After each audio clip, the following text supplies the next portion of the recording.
I don't review that since we have one. Okay. Good. All right. Well, it's 9:35. We'll go ahead and call the Technical Advisory Committee meeting for October 14th to order with roll call. I'll just go around and call the members that are present. If that works for you, Lily. I see Bruce Meyer. Here. Lori Ryan. Here. Brad Andresen. Here. Al Schmidt. Here. Bernice Varga. Here. Jody McCarthy. Here. Scott Ajak. Here. And Mike Warner. Here. All right. Let it reflect if I have not called anyone's name, they are not currently present. With that, we have a quorum. We'll go ahead and move into agenda item number 2, minutes approval for discussion, changes. I have a question. On the members present, you had Dan Volkers. He opted in online, but he wasn't present, so is that? We're gonna make the change, yeah, we're gonna strike the members absent portion just to avoid confusion. Okay. You mean the shaming? Yeah, it's part of the system. I know we've been striking it before. Some of our changes to staff, we'll get that corrected. So we'll note that. We'll scratch Dan there for a Okay. Well, he said he opted in for a little while online when he had time, but. That's what he mentioned. So any other discussion? Do I hear a motion to approve with that change? I'll move. Moved by Ernest. Sure. Second by Scott. Go ahead and vote. All in favor? Aye. Opposed? The ayes have it. Go ahead, and if you guys don't mind, I'd like to go to number 6 first. I feel like that'll be a quick discussion on the schedule and then back to item number 5 if there's no objection. And we go to the schedule. So typically, I'll kind of hold you guys for a schedule a little bit later in the year, but the admin is kind of pushing for dates and times. So I put together a tentative schedule based on what we did this year, carried forward to next year. However, I know that MCCD would like to make a change or a request, so Lori, I'll let you Yes, talk thank you. about that. So Zach is our primary staff member to come to these meetings. I'm the alternate, and he has to be at our leadership team meetings every second Tuesday of the month for the most part. And then we have some of our meetings that get bumped up. Our board meetings get bumped up for November and December, and so that creates an additional conflict with TAC. So I kind of looked at the schedule with Gabe, and I believe, if I have all my facts correct, there are actually 7 meetings that he will not be able to attend for 2026. So As currently constructed. as currently, yeah, based on, my best knowledge of, the district's board meetings, because we have our board meetings the 3rd Thursday of the month, and then the preceding Tuesday is when we have their leadership team meetings, and that's often the conflict with TAC. So 2 solutions might be Thursdays instead. Gabe had mentioned that in the past, I think the meetings have been Thursday around the Storm SMC meeting. And then if that did not work out, he mentioned that maybe the first Tuesday of the month would be best if people wanted to retain the Tuesday date. So first Tuesday is going to be tough because it's always going to be coinciding with PED. Okay. So I think we're going to probably need to look at Thursdays. I don't know if anyone has any objections to Thursdays that are present. Thursdays, I've got our staff meetings for the Village of Algonquin. Is that on a specific Thursday? Is it every Thursday? No, it's not every Thursday. I'll have to look at this. They haven't released the schedule for 2026. It's usually been the 2nd Thursday of the month. Okay. And they're just once a month. But Okay. I can check and see if they're planning on keeping that or what that may be for next year. So they don't wanna do the fourth Thursday, cause that's MCSC. So do we wanna shoot for the first or the third? First would probably be First would be best. best for me, barring any changes to our schedule, but. Are you able to give any input? Just ask kindly to not have it the first Yeah. Thursday. Yeah, definitely can. Okay, what I'll do then is I will check to switch these dates to the first Thursday.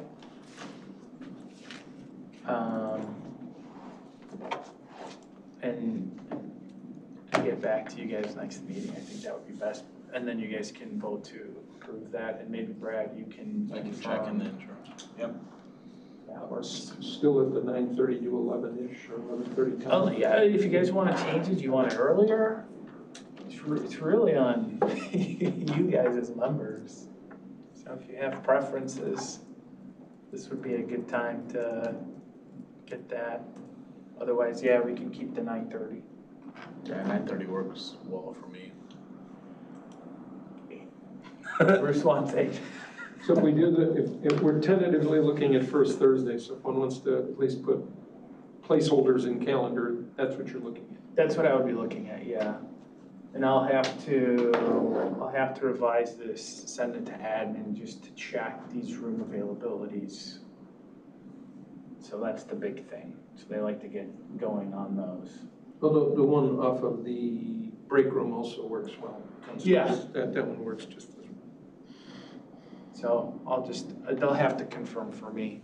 If the first Thursday ends up being jam-packed, then we'll come back and discuss further. Or I'll have more for you guys. Maybe I'll drum up some more alternative to see what works. Okay, we'll go with that then.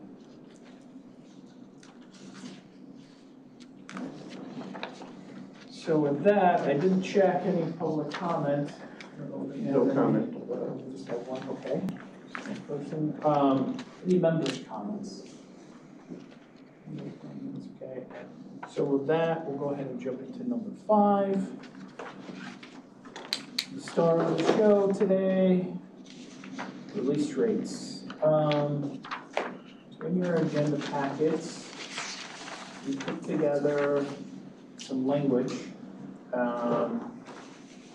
for the release rates, focusing on B2 there. Stemming off of previous discussions, we just broke it up to a 2-year and a 100-year, although probably the language can be combined into one. It just felt easier with the different numbers, just to present it to you guys as currently constructed. So this by no means, we're gonna have to add on to some of this information, but just to show you how the language could potentially read. And before you guys comment, I'd like to at least go through the example, unless you guys wanna focus on this specific language first. Okay, so since I don't hear anything, and I'll be coming back to this section, obviously. So in the example, there's, so this was put together by one of our staff engineers at Vargo, Ernest's brother. So Ernest, if this looks familiar to you, that's why. It does, all right. It does, but yeah. So we just did a little bit of an introductory paragraph for you guys here, just to indicate the reductions again. We're looking to change our release rates, and I do want to preface this a little bit that there is a lot of direction from board members to look at the way that we do our release rates a little bit differently. So this idea is trying to capture that component of it, okay? Do you mind if I ask what the concern is with the board? So the concern with the board is, number one, the idea of some of the exemptions and the conservation easement component of it, and the larger development ag properties that have a lot of area that potentially put some impervious, depending on the location, within a large tributary area, that it's not potentially a flooding risk, and analyzing that accordingly. With the way that the ordinance is currently constructed, it doesn't look at the overall tributary area, it looks at the development area and requires release rate controls on the project area as opposed to looking at the entire property area. That, I think some of you have been in on those conversations, so that's kind of the summation to it. So, Can we talk about it at a higher level then? Just because sure, she brought up a good point. So that's what this is for. I guess I understand, so the concern driving this is agriculture development? I'll throw another example in there. I guess there's an increased number of examples where we're trying to take the application of the release rates as currently constructed in the ordinance and using it on some of these other development projects. So another example would be a solar farm. So usually on ag field, with an access drive that's 20 feet wide due to fire department concerns, that impervious linear surface can't be excluded from the impervious area threshold because it's wider than the 12.4 feet. So it's triggering detention requirements. And then to deal with that, you're having to do some kind of potential detention basin improvements to the ag property. The idea behind those is that it's a lease agreement, 20 to 30 years. If it goes to 50, 60, okay, great. But at decommission, it's supposed to go back to ag or have the ability to go back to ag. And if you're doing improvements with detention basin, storm sewer pipes, et cetera, it makes it really hard to kind of do that. And then the idea that you're going from ag land to a lot of these proposing native vegetation, which the establishment of is another discussion topic that we're looking at, developing some requirements and criteria for that specifically. But if they're going to native vegetation and providing all of these benefits, then the amount of area that they are using pollinators is usually the buzzword that they're using. Has a lot of benefits that potentially account for the impervious area that's being developed there. And so how do you go about approving that type of project by meeting the ordinance requirements without saying, well, you need to slow down the water? So that's another example where potentially you're looking at the development area as a whole, but really you're talking about a small sliver of impervious. That's the impact, and is it a real flood risk in the grand scheme of these? Because they're usually anywhere from 20 to 30 plus acres of panel area and native vegetation that's being installed. So I guess my concern is overall, I understand some of the exemptions that you're talking about. I get it, especially because, solar fields they're a good thing. We want to promote, wetlands and all that kind of stuff. I guess I'm concerned about trying to address ag and solar by adjusting the rest of the ordinance, because I think about these subdivisions that crop up next to farm fields, right? And we're already having the challenges, which is why we have that stormwater maintenance easement about point discharges. Well, if that increases and gets worse, you know what I mean? If we're increasing that release rate, then we're actually hurting ourselves in one situation while trying to solve something in another.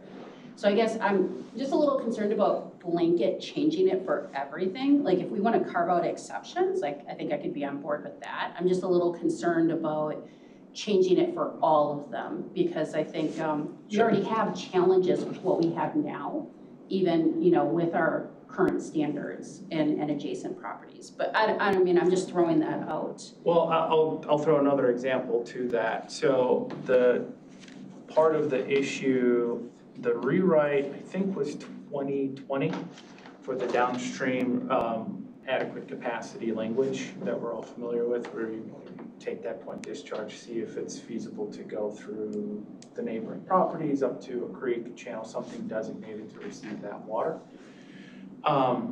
Even as currently constructed, if you're doing a subdivision and you have many different release points, now you're collecting all of that, releasing at one location.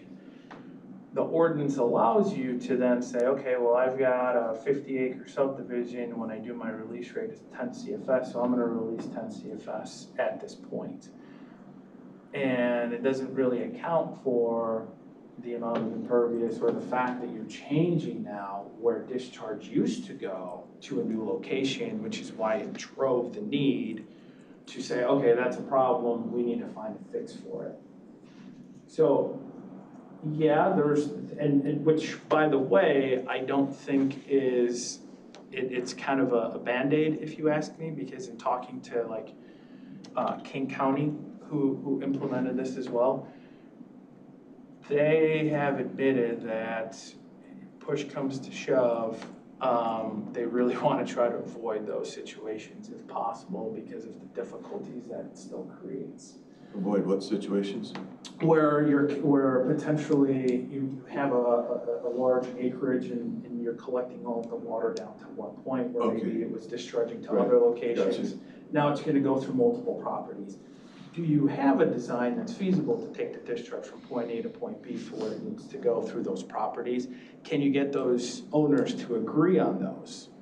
So just because there's an idea that works, when you actually try to implement it, it could break down very easily. So that's a third issue that you're trying to address is concentrating to one release point besides the ag and solar. Correct. Right. Okay. And I was going to get into a lot of that, but also just, from a practicality perspective, with currently it's a static discharge. No matter what your project area is, you get to discharge X without an accounting of how much impervious area you're actually placing in there. So there's no, so as you ramp up impervious on a project or reduce it, your release rate is static. So there's probably some kind of middle point that's a sweet spot where on the low end, maybe you're being over restrictive, on the high end, maybe you're not being restrictive enough. And that's another issue with having a static discharge is it doesn't allow you to really calibrate for those type of changes. And those are some of the type of things that not only on ag farms, but large properties, it's kind of being brought up as well. You have issues with undetained areas that is not really codified here. In practice, the engineers in the room, you know what to do with that. You subtract it out, right? Because you can't capture that. So that's always been kind of a sticky point of how do you address it? Do you address it on the backside of detention basins? Well, you need the detention basin in order to make it work. So now you're potentially, taking it out on someone, or when maybe it's not an issue. So there's all of these different components related to that. So I don't want to say it's just ag or solar, but those are some of the examples. Well, I would say, I would kind of agree with Jody. And the example you gave here with the imaginary estates, that's to address the third issue about not concentrating discharge points. So I would still kind of lean towards exceptions, like on the big properties with small areas of imperviousness, the solars and the ags, to resolve those concerns. Because I think those are easier to define and figure out how to craft your ordinance to address them. I'm not sure that you're still applying a release rate to the outflows from those other scenarios. So if that if that ag property does increase a discharge off of one location, they're still gonna need detention, right? Yeah, and in this context too, you're still gonna need detention with the new requirement. It's just how you calculate that release rate is what we're looking to address. And Right. so I do wanna take a step back and this, at least since we're jumping into it, the methodology or the idea of having a release rate based on amount of impervious versus a static development area, and if that's a worthy endeavor to look at. Cause I think if, Can you, what do you mean by static development? so, well, let me go through this example real quick then. So here's, I'm just meant the word static, what do you mean by that? so, I'll show you. So here's in your packet, here's the area that we're talking about. To give you guys a little bit of background, here's the release points. You have outfall Z, Y here for area D and C. You have a depressional area here, B1, that drains B2. And then B2 is the outfall here to this neighboring subdivision. And then you have area A, and then there's some wetland areas. So that's just a quick rundown. Here is the proposed, so not much change. To how it looks, pretty much area D, D and C are staying the same. There's some changes between A and B. So let me zoom in here. So if you guys are looking at that, there is a, in the legend here, box area, there is a summary table, okay? So what I'm trying to indicate is that your release rate here is going to stay static regardless of how much impervious area you change or move. So if you have 20% impervious for area A, your release rate's 1.48. If you want to bump that all the way up to 80%, where we're just taking a scenario, let's say it's trying to get into a commercial, you're still releasing 1.48.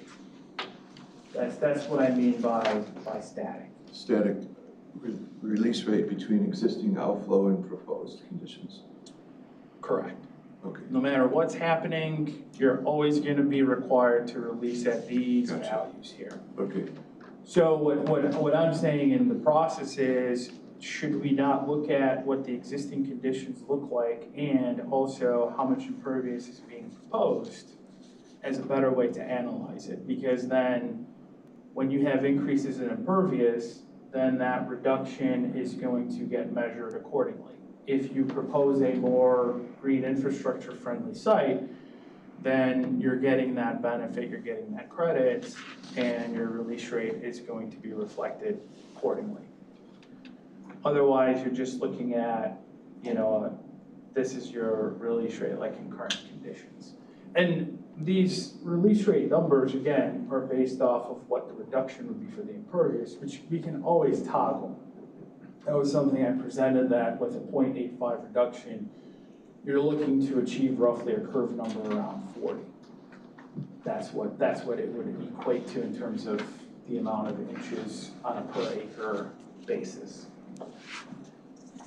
So that was kind of the target, if you will, that when you're taking a tributary area and you're developing it and putting it impervious, that you'd like to see a potential reduction to where that impervious area operates under the condition of a curve number of 40, which may mean putting in detention, which may mean potentially offsetting with natives, reducing impervious. So I guess that's before we dive into the numbers, that's kind of the conceptual way of rethinking release rates, is to have some kind of metric that does move and react to the proposed development, as opposed to just, okay, here's my project area, you release this much, your stuff. And there's going to be some conditions, like, for example, you can see that as you increase your impervious, then this condition basically says, well, like, whoa, you're in the negatives. And we can talk about that, and, we've come up with some hierarchies and ways, and that if you're doing too much impervious to where basically your restriction, your restriction exceeds what even the existing conditions are allowed, then we can come up with a way, well, here's how much you can release from the site if you get yourself into that scenario.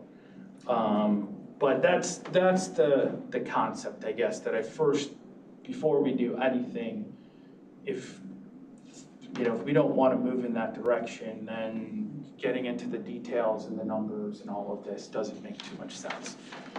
So I guess my one thing is that as I'm looking at the bottom scenario at 80% impervious, we're kind of talking about carve-outs for ag and, solar, but I would think 80% impervious would be commercial. So Right. then are we punishing then commercial and making it the ordinance stricter for them because you're essentially saying that'd be a zero release rate? In certain situations, that's what this would show. We could look to alleviate that, understanding that commercial needs a certain space and that they're gonna be operating under certain, restrictions, or it might not be feasible for them, like if they're operating with huge trucks. But it could be an opportunity for them to look at alternative designs as well. Because I'm just thinking, we don't really have a lot of representatives for commercial in this room. I mean, maybe Al, you could speak out how you would design it for one of your clients if we were to revise it to be zero release. The thing with the 80% too is it would Yeah. assume you're outside of a SARA area, which caps you at 50 anyway. So some of these commercials have come in where they have to deal with this issue. Well, I'm thinking about the communities that are adopting this, right? Like, say, Right.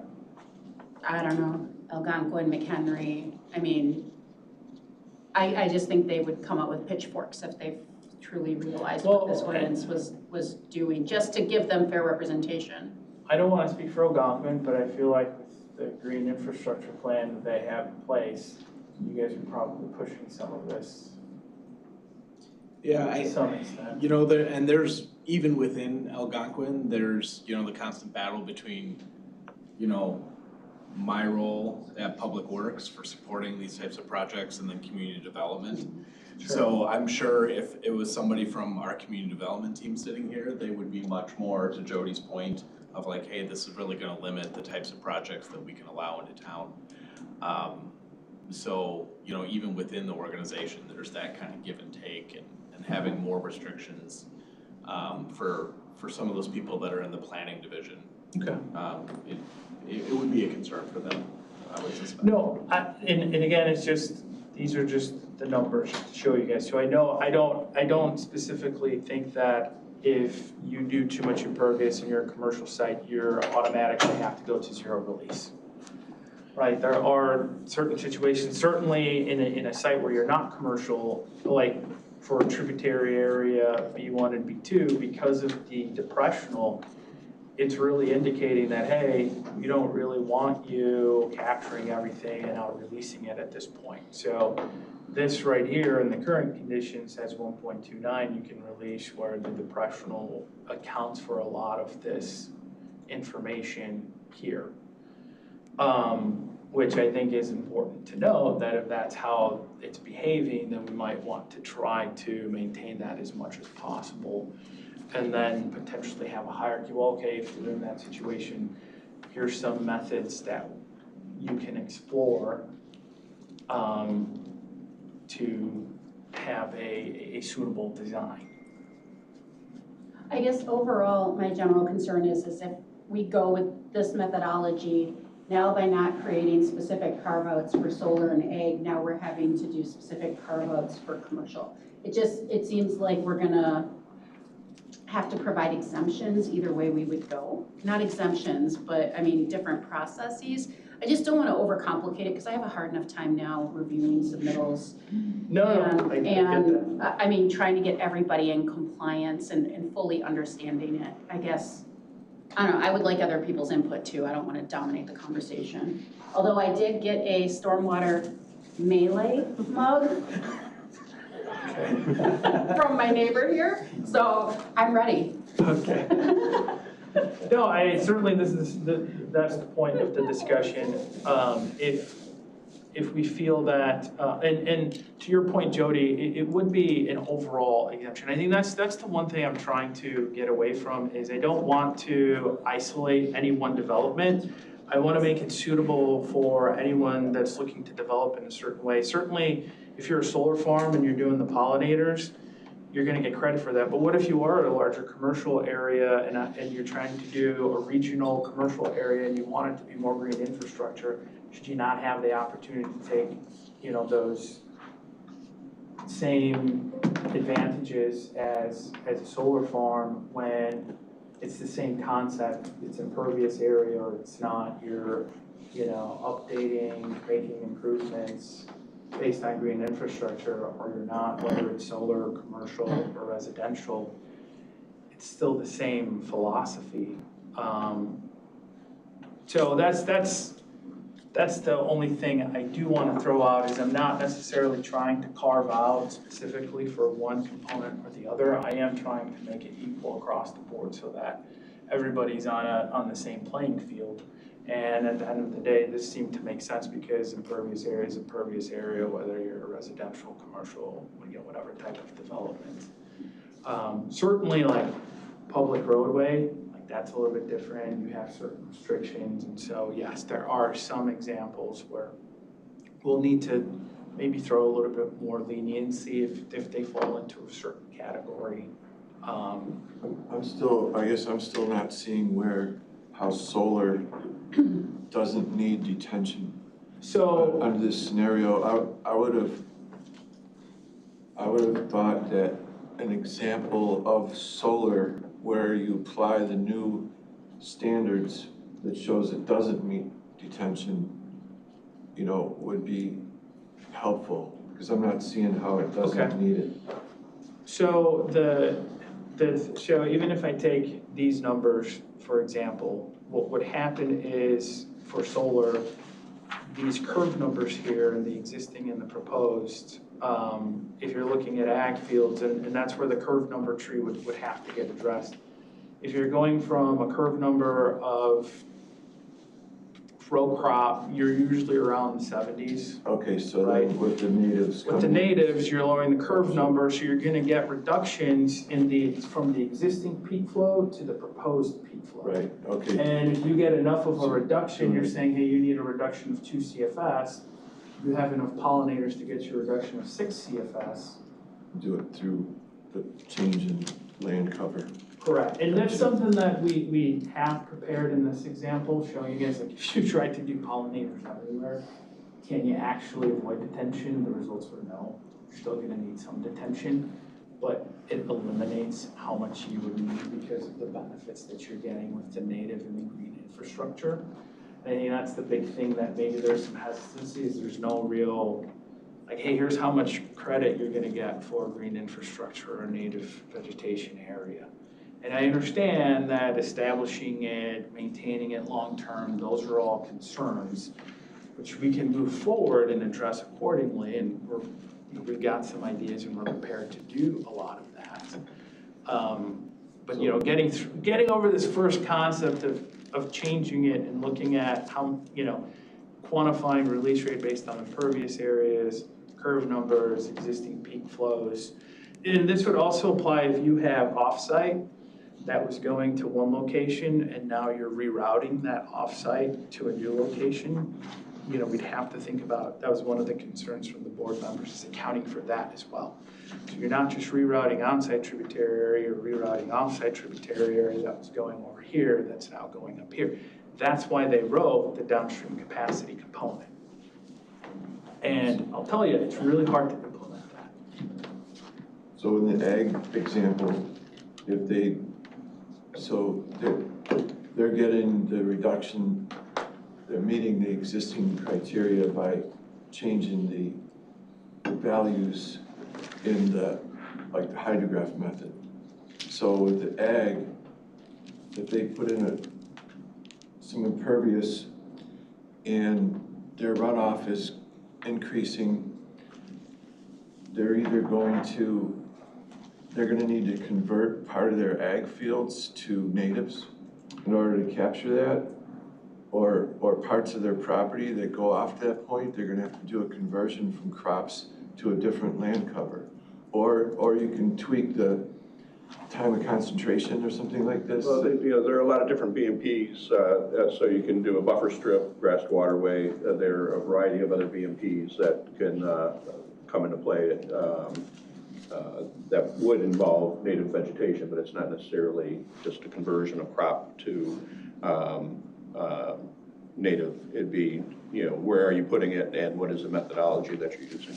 And some have expressed going to like a hayfield where you're not completely exposing the ground cover at all times, and you're still able to harvest the hay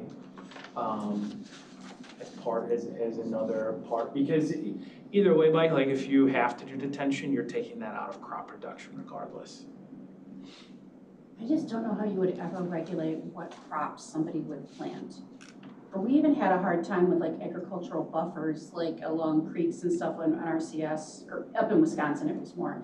They would pay the farmers to keep the buffers along the creek, but then as soon as the, crop prices spiked, they're like, nope, we'll make more by planting it up along the creek. So then that buffer got taken out because it was more economically feasible for them. I don't know how how the county or a village would even start regulating that kind of stuff. Well, like I said, I can give you some ideas as long as you guys are okay with the cost, because I don't want to go down that road and waste energy. So if you guys, and at least if you're amenable to this idea and now you're moving past it and having concerns about other components, I'm happy to go into those to see. But if I can't, like I guess that's my first thing is for the group is just, is there a reluctancy to even go there? And what is some of that hesitancy? If it's like, well, how do we do this and how do we do that? Sounds like the idea might work. At least I'm getting a feel. I'm digging in and picking coming around details okay. at this point, but. Can I ask I don't know. vocabulary question? Sure. When you're saying BMPs and such, is that for volumetric? Yeah, volumetric, water quality, a combination, dealing with, a lot of it typically is quantified, but yes, we would get into the nuances, and that was part of our BMP write-up, if you will. We also have new MS4 changes where we have to notate some of that, so we do have to revisit that. So yes, all of that would be incorporated. And the idea is we would have a list of BMPs as an example. Certainly it wouldn't disqualify anyone from submitting a proposal or an application to any jurisdiction to say, well, here's a BMP I'd like to propose, and showing the calculations and reductions and everything that's required. But by having a study list that goes to the urban manual, we can throw in our own components. Then yes, if someone is able to build it per those size and dimensions and slopes and et cetera, then they would receive credit for that reduction, if you will, if that makes. As you go down the road, and I realize you're making it as you're going down it, but account also for the need for crop rotation. Because I know just with the living snow fence, we can have a perfect spot, farmers got corn up, we're real happy. We go 2 or 3 years and all of a sudden they go, can't participate. Why? Got to rotate to soybean. I can't go any more than this many years. And although people think of hay as indefinite, it too has a time where it's got to be torn apart. And so if you're going to give them this crop option, allow a few, because they've got to rotate. Yeah. The soils can't do it. We do want to come up with a list where that would be acceptable based on the curve numbers. And the curve number discussion is going to be one that we're going to need to have about what the numbers are going to look like. And we've certainly been doing a deep dive into that. And, we can start to prepare some of that information for you guys to consider. But obviously, this would be on the applicant to indicate, well, okay, I want to do X, Y, and Z. And so we would want a long-term plan. With the new MS4 regs, we were already moving as a department in the direction of tracking long-term maintenance. So this would go into the idea of, okay, here's my stormwater management plan, which is to do this type of crop rotation in these areas to account for the extra impervious that I'm doing to help with to meet these allowable release rates. You may also want to try, and I may be taking it to far too complex a level, when the farmers go to plant the field, most of them are involved in programs.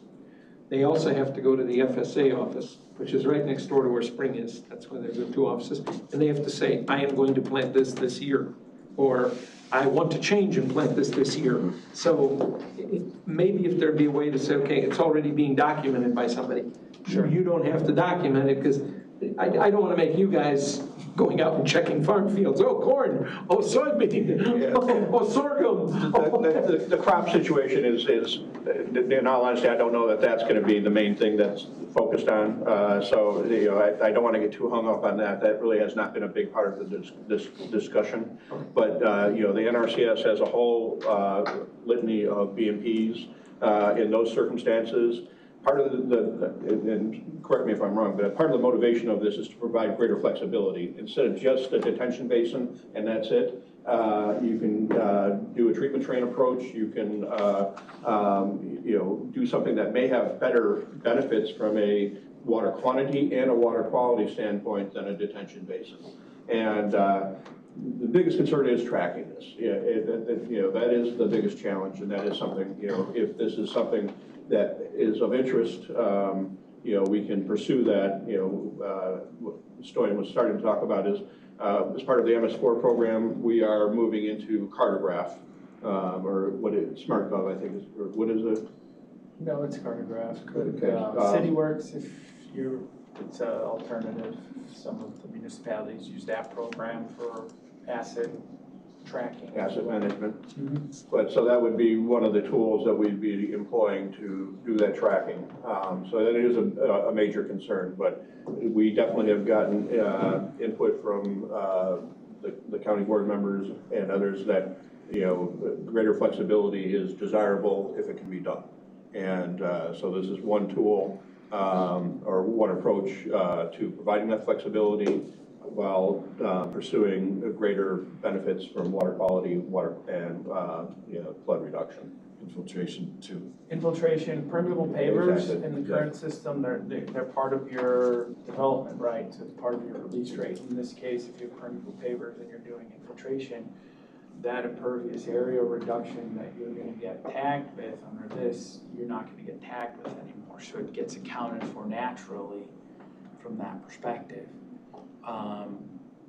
And you can account for that with, do we have a curve number for permeable pavers infiltration? No, but that's where we can start to develop some of this stuff. And it seems like a better holistic approach to stormwater management, and taking advantage of these resources and these different design types, that's why I'm calling it static point, because your release rate is your release rate. Doesn't matter what type of development, how you're doing it, the amount of impervious, are you doing a green roof? None of these things that people are working hard to develop. Here's how much reduction you're going to get. Here's how much volume you're going to take out. Here's water savings, etc. Within the ordinance, there's just no way to capture it under the current standards. And this is a way of incentivizing well-designed green infrastructure and disincentivizing new impervious. So it's providing a vehicle for promoting better green infrastructure throughout the county. And for, we wrote some of our water quality stuff not too far long ago, and for sites greater than 1 acre, one of our primary goals was to try to promote as much infiltration as possible. So this would align by saying, hey, you're capturing all of this water and releasing too much when the existing conditions was showing X amount of release. Now you're, for like, and this is the example for like area A, let's say you combined all of these, you're going to a higher impervious area, you can see that allowable release rate, change between what you're allowed. If you take all of that release you know, you might be at a point, and this is only 20 acres, let's say it's 50 acres, where all of that release now is much higher than what the existing peak flow is. And that's why they wrote in that downstream capacity. I'm not saying we do away with that, because there's probably gonna be areas of known flooding where you wanna address that regardless. And I think that's one of the caveats, that you can impose stricter release rates than maybe this 20% impervious allowable 3.14 if you know that there's already an issue downstream and require the adequate downstream capacity to address that. But I mean, like, you know, these two areas here to the north, you're flowing through maybe another 200 feet of pervious areas into a creek, right? And you're talking about, especially here, 1.5 houses that, you know, you're saying you're gonna need to do a detention basin in someone's backyard, the long-term maintenance, the HOA issues. So, you know, just looking at, okay, well, what's it doing in existing condition and having a reduction, you know, that gives you some level of surety that you're not gonna make the situation worse, right? If we want to increase these numbers, decrease these numbers from the 0.85 and 0.3, again, those were just some starting values that we tried to correlate with a curve number. You know, we can take a look at that, but in terms of the approach, we just didn't really, we felt like this was a really good method to address a lot of concerns, flexibility, current issues, and also open up the approach to any type of development, regardless of what they are, so that it's not necessarily an ag exemption anymore. Anyone can take advantage as long as they meet the requirements. I do want to jump back to some exemptions that I think would make sense in some scenarios, but again, just looking to give you guys an example, what it looks like, the comparison of, you know, these numbers specifically here, to give you an idea, and then, you know, get your initial thoughts, takes. Some of you have been silent thus far, thinking, I don't know, Darren? I just had a comment on the table for tributary area B1 and B2. With the existing, or the release rate, current regs, would that be 0.73, because you would, under existing regulations right now, if there was like a depressional area, you would have to, you couldn't exceed the existing release rate, is that correct? You couldn't, but when we were looking at it, because it goes into B, so let me throw the map here. The most likely outcome, because B1 goes into B2, your release rate, first off, you'd say, okay, well, my B1 and B2 developmental area is the combination of roughly 9 acres, 10 acres, whatever it is. And then what we would say is we'd make you figure out what that depressional storage is and add it to the detention area in B2. Right, so you'd have depressional storage with stormwater storage, but you'd still be releasing at the 1.42 number.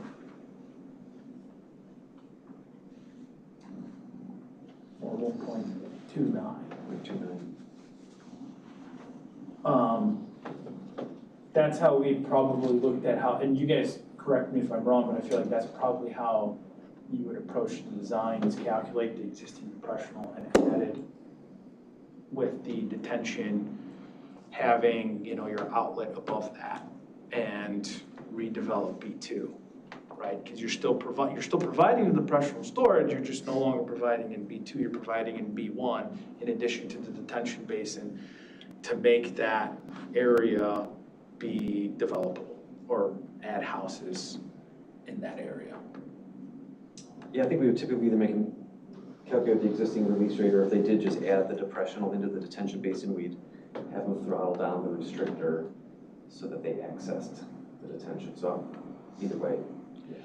I would do the same.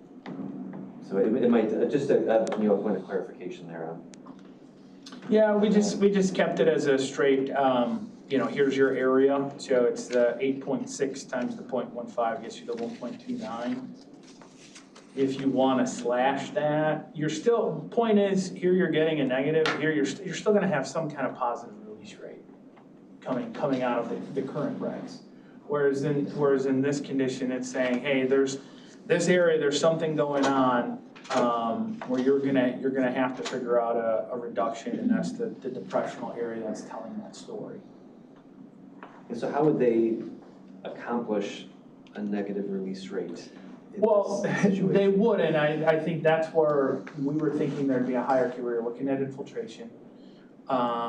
You're looking at other potential reductions, or you could, we could select if you end up in this condition, here's the release rate you're gonna need to use type of thing.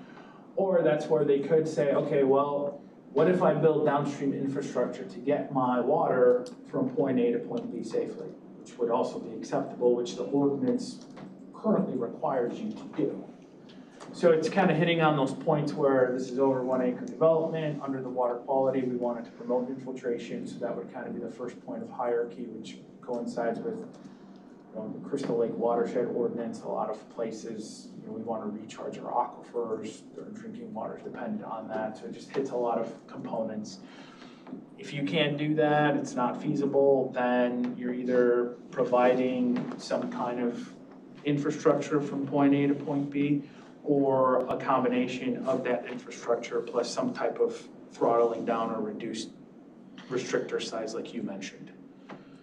Which we can, I think that's easy enough to write, and then that would apply to any and all situations as opposed to, again, individual exemptions for this type of development or that type of development, outside of public road improvement, which is. Sorry, I have one other question. Please. Yes. So like when I look at tributary area A, they are, in that first scenario, they are meeting, am I looking at right, they're meeting the allowable, so the allowable release rate would be 3.14. I didn't give you guys the results. That's one thing I didn't do here. I did not give you, so I do have the results. I don't know if you just model this, what your proposed would be. If you if you took these numbers, you're gonna get a higher peak flow here. So you do have to make some adjustments regardless. You're not meeting the release rate by just building the home. So the way this table works, and this is why I provided this information, here's the existing, so imagine modeling this versus modeling this. You've got more area and a higher curve number, so you're gonna get a higher peak flow here. I don't know what it is. The existing is 4.82, maybe this shows 7. So you have to get that 7 down to 3.14. That's what this is saying. And whether you do that with detention or you try to do some kind of permeable pavers, some kind of grasscrete, native gardens, etc. And you might not be able to do that because maybe the existing vegetation is already well established, it's a wooded area. So you might be stuck with doing detention anyway. So what this is saying though is that your allowable release rate would be 3.14 versus 1.48 with the current regs.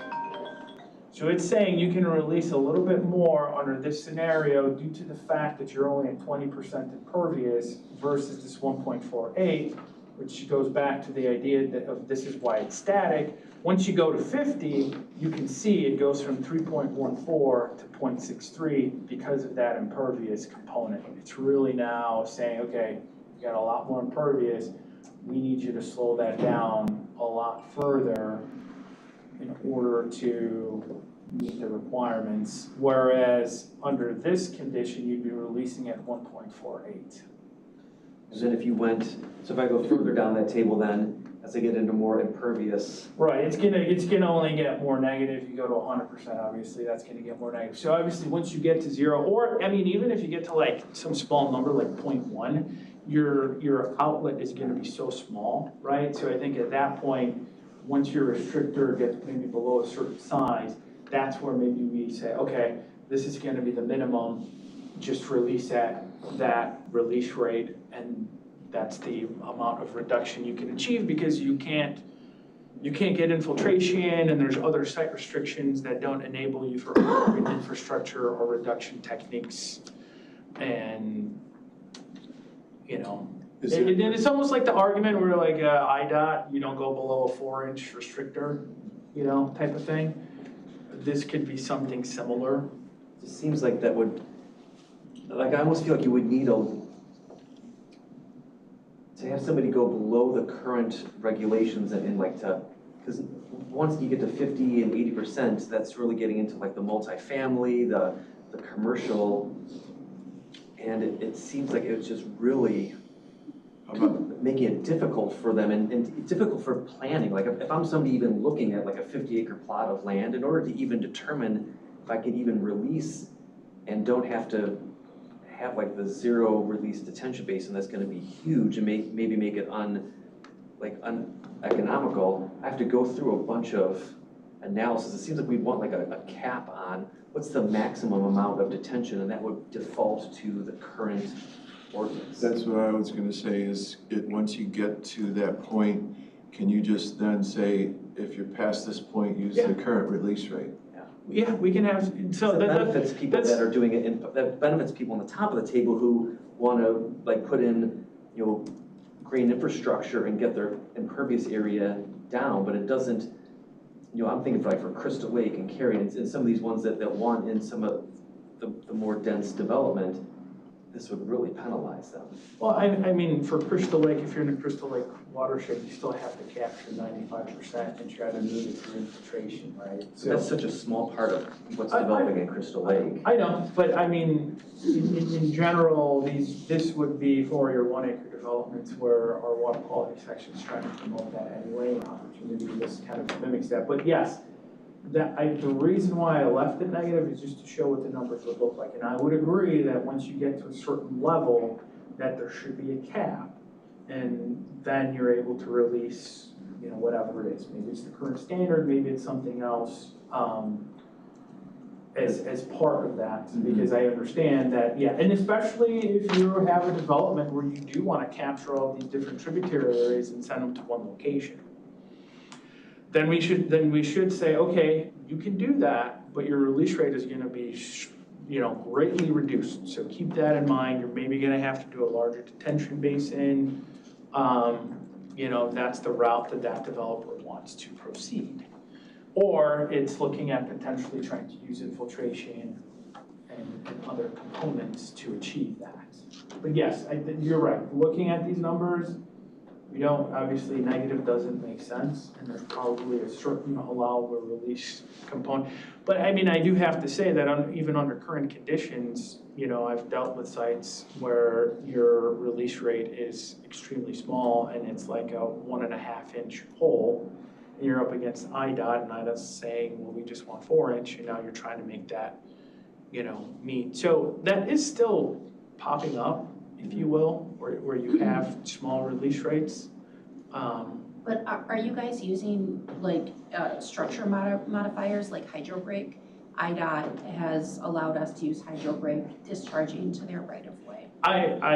We do have one that's under that. I'm trying to avoid that because I don't know enough. It seems expensive to install. I don't know the long-term maintenance. I'd rather just put like a PVC elbow, you know, or something They're around really it. easy to maintain. You can like throw a pop can through them and they won't clog it. Okay. They actually. But yeah, we kind of leave that up to the applicant and working with IDOT, and if that's the route that they go, then sure. But I know that they're expensive to put in, so I just, if there's a more simpler, you know, PVC elbow, snout to install, then certainly I would comfortable with any of those scenarios. So whether or not, you know, I mean, this method, you're still gonna come across those situations because we come across those situations currently. So that's always gonna be there in a challenge. Good question. So in your language, and comparing it to your charts, the numbers work out, it's, you know, for the 0.85 CFS per acre of impervious area. But your language says, and a reduction of 0.3 CFS of proposed cleared area. So how does that, are there any cleared areas, or what's the definition of cleared area? Well, we didn't, to simplify things in the table and not get out of hand, we wanted to get you guys comfortable first with the reduction methodology. But the idea would be that you have a wetland area or a fully wooded vegetated area, something like that, where you're getting a lot more benefits. And so if you're like forested area, you go from forest to then clearing it, and the developer wants to go to, you know, just regular lawn grass. You're obviously gonna lose benefits from the forested area. That is going to show up in the flow, right? Because the trees, they break up the water droplets, they're easier to infiltrate, the trees have root systems that go deep, etc. You remove that, you're gonna increase the downstream flow that these people are seeing. So the 0.3, it was just kind of a way to, again, with those calculations, address that issue. So we would have to define what that cleared area is, but that's the way that it's interpreted, or a wetland area, right? Developer comes in, I'm gonna pay into wetland mitigation or the wetland restoration fund. You're losing all of that benefit from the wetland area. So when they fill a wetland area, that's a cleared area? Yeah, and cleared is general, it might be like removal, again, terminology, and this is just the first step. So like definitions, new definitions, fine tuning it, you know, that's gonna have to get adjusted. Having the caveat of, you know, going below a certain number, having a hierarchy, all of that is gonna need to get added to it. But this is, at a first glance, you know, how it I don't know if it reads well. We spent some time kind of, you know, coming up with this. So if you guys aren't too confused, then maybe we're on the right track. But obviously, nitpicking it and fine tuning it would be part of this. So in your subdivision example, is there cleared areas in this example? Yeah, probably. Well, in this example, as a developer, I believe we were trying to stay out of a lot of the wetland areas. But we did run, so I could, you know, in this example, I could give you guys what the proposed flows look like, and we did account for any green spaces that are developed as cleared areas and added them to the restriction. So I could, you know, we could do a deeper dive into this. To show you what that would look like. But yeah, so for example, if you have your reduction on your impervious is 1.68, you might have a reduction on your cleared area as like 0.3. So then you're taking the total, maybe it's around 2, and subtracting it from the existing peak flow. So instead of 3.14, you're looking at around 2.8 as your release rate for clearing some of those vegetated areas. Gotcha. Would cleared areas just be anything, any developed area that's not impervious? Not necessarily. I think that's where we'd have to have that discussion, because I think if you're looking at like row crop areas, maybe it's fallow, maybe it's already existing grass areas and you're putting it back to grass. I don't know that necessarily that deserves a reduction, right?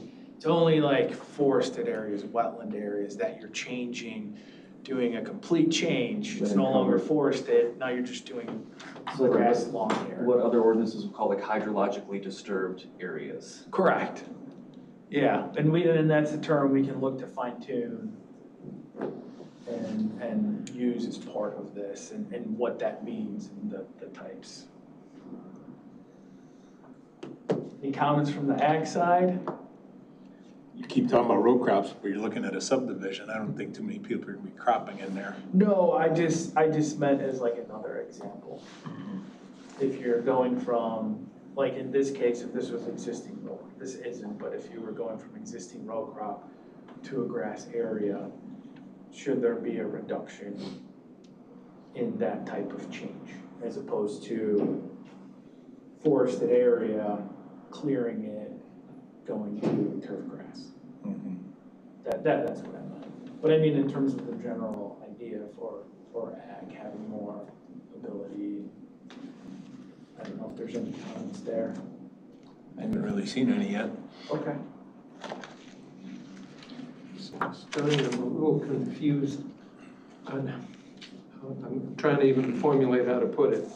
Let me spitball and then maybe someone else can put it all together. I would assume some or all of you have seen these 4x8 signs that a group called Vision 313 puts out when they clear an area. It happened that we were involved with a road project where a site that we went to that was wooded, within 2 weeks later going to the same site was basically not wooded. And as it was explored, the guy was like, well, yeah, I wanted to clear my land. And you did what? And they now have large enough machinery and everything else. They literally can go through, chip and mulch everything, except for really mature trees, and change the entire ecology of the area. How would you halt someone from that? So as an example, okay, you're using the old Blast Check property that was going to be subdivided. But how would you stop someone who goes and buys 40 acres? It's, let's say it has 10 nice oaks and the rest is all other growth that they don't want, from simply before they even come to you, hiring someone like Vision 313, denude the site. I understand it's $3,000 an acre. You can basically have it clear. And then come to you. So now, even though you may look at aerials and say, well, this is a wooded site, and the guy goes, no, come on out and look. And it isn't. I mean, it's not a permitted action. Anybody who wants to can right now hire them and clear. But I guess I'm trying to see how you could, I think it'd be a nightmare to monitor or to get permit, have people permit it. And then how do you say you can do it, but you can't? I mean, yeah, you can clear your 40 acres because you want to put one house on it and you want to make an estate, but you can't because you're still in an ag and not really doing anything. I mean, I'm seeing a lot of nightmares. And as I said, I can tell I'm babbling because. Well, it's an interesting, just to clarify, most of what Vision 313 does is buckthorn and honeysuckle removal. I don't know that it's all like that, but that's the main niche. But you bring up an interesting point. They can take out, as I understand, up to a 6.5-inch diameter. And the stuff I've seen some maples that were ripped out. I've seen some other things than just, yes, I know buckthorn and multifloral are pain. And it's a pain to try to clear land with it. I got that, but. Well, I'm just saying that's the niche that contractor does. They do a lot of work for ecological restoration, and but that's the main niche that they're working in. So if I understand your question correctly, you're talking about they come in for the permit, the engineer submits under this criteria, says, okay, my existing conditions is grass or whatever they Pasture, have, grass, whatever, like bare, yeah. you know. And then we come out and we say, no, it was forested Exactly, was. at pre-development. Yep. Yeah, I mean, that is gonna be tough. I think that, you know, even currently, that's tough for us to regulate. But in terms of this idea and the calculations, I don't know that I would necessarily get hung up on it too much from the perspective of, you know, if it didn't need a permit before and it was non-regulated development and it exists in the current conditions, you're still gonna apply these reductions and have an allowable release rate. Maybe because of the order of operations that they did things in, it works a little bit differently, but I mean, as the permit, you know, as regulator, I would bring that up and try to assess whether or not that had an impact, that clearing had an impact or not. And just to add on that, from the municipal side, we've run into that instance before, and we regulate that through we have a tree preservation ordinance.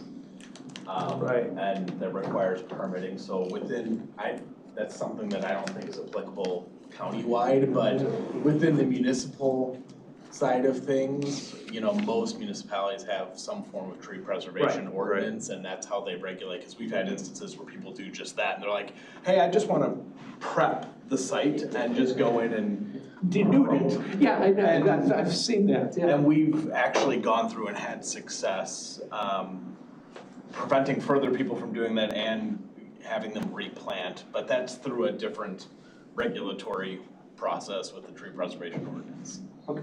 Yeah, you go do a tree survey, so you know what's there and what's being lost. So what I'm hearing is that Ernest is saying we need to have a tree ordinance for the county. No, I'm just saying. You need a tree ordinance officer. I could see where you'd run into arguments and issues Oh, yeah. if you try to do this, and I can see that. okay, because I'm just like, I mean, how do you stop someone when it's their property, do something and come in and say, well, no, it's not wooded anymore, see? Well, certainly in the county, that's tough. I think the municipalities are well suited to handle that. Oh, that's fine, but I just don't think, we're talking county and. Well, and so like if that situation came in, and certainly we have done this on our reviews where certain engineers have categorized the existing conditions as one thing and we've pushed back, and that starts a discussion. I by no means will be unwilling to listen to an argument or submit the justification behind a certain goal. Could we possibly, I'm trying to think if you could take a lesson almost from Lake McHenry Soil and Water Conservation District.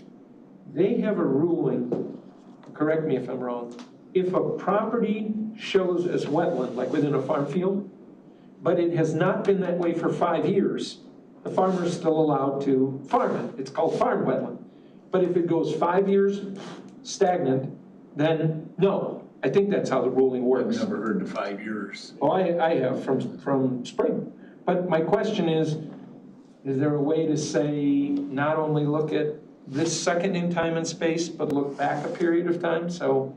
Yeah, for the clearing, like I said, we need to define that, obviously give some definitions, hydrologic disturbance, what type of comparisons do we want this to take into effect? And yeah, we could say over the past 2 years, 3 years, 4 years, 5 years. Okay. Yeah.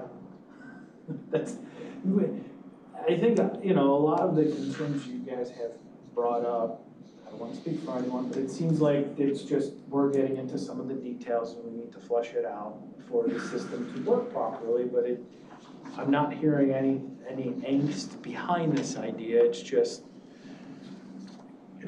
implementation, making sure that the ordinance reads correctly. Maybe that 0.85, does that need to be adjusted? The 0.3, does that need to be adjusted? What are the curve numbers? I know there was, you guys had expressed to have an existing and a proposed curve number to account for proposed conditions compacting so even if you're going from existing turf grass to new turf grass, there's some level of compaction, so you're losing a little bit of storage there in the soil, right? We can account for all of that. I think that in all honesty is going to be the easy part. Coming to terms with this idea that's new is the hard part, and I understand the hesitancy. We've been doing it this way for so long, since 80-something, someone told me. And I went off of Steve's suggestion not too long ago, although he might not think about it, and he said, well, why don't we just use release rates off impervious area? And I said, that's a pretty good idea, and that's kind of where this stemmed from. So you guys can thank Steve. I guess I do want to circle back to just the bigger picture, because it does give me some angst, because just thinking about it from a cohesive regulatory standpoint, right now, we're hardly able to track the existing detention basins, which are the stormwater management facility, right? And then besides somebody going in and literally filling it in or blocking a restrictor, there's really not much enforcement or mechanisms for enforcement from the municipalities or the county. I love the thought of more BMPs. I think it's wonderful. I think it's progressive. I just don't know if we can't even regulate the detention basins that we have now. How are we gonna go and start regulating all of these smaller BMPs that are much more intricate to, much more consuming, to maintain, and can be more easily just wiped out or mowed over without us even knowing? No, that is definitely a discussion with the municipalities to be had. I don't disagree with you there. I think our viewpoint in that is that, I just don't see how you don't start doing that sooner or later. MS4 requires you to do it. As far as I know, there's very few communities in the county that are not MS4 communities. And the emphasis on long-term water quality and sustainability is growing. So I think that there's interest in it. How each municipality wants to do that, I think that's where the ordinance regulations have to allow for that freedom for that municipality to move forward with that.